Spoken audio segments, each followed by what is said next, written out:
Grandma's Cookie Jar, Part 1.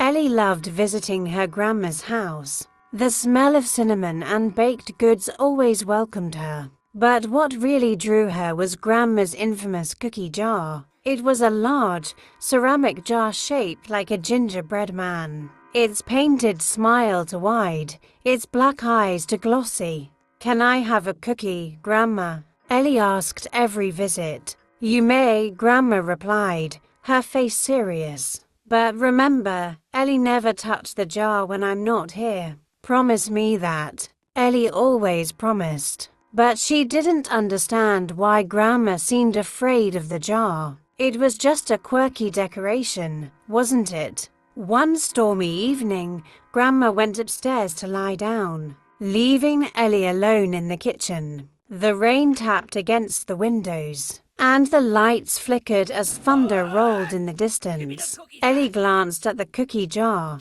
The house was eerily silent. Grandma wouldn't notice if she took just one cookie. She tiptoed to the counter and stared at the gingerbread man's face. Its grin seemed sharper now, its eyes darker in the dim light. Brushing aside her unease, Ellie lifted the lid. The inside was empty, no cookies, no crumbs. Just a swirling blackness that seemed to go on forever. She blinked, thinking it was a trick of the light, but then she heard it.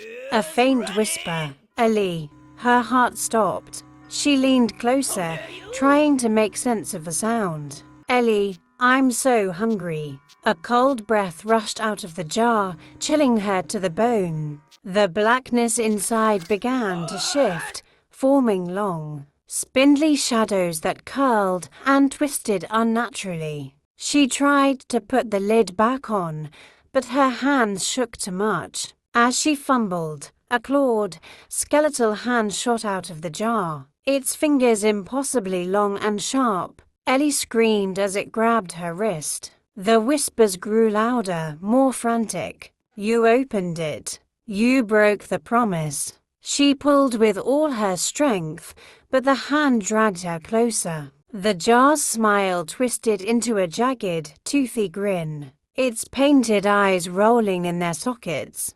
"Grandma!" Ellie screamed, but the shadows were already wrapping around her legs, pulling her toward the jar. The last thing she saw before being swallowed was the gingerbread man's gaping mouth, stretching wider than it should have been. Spawnpointstories.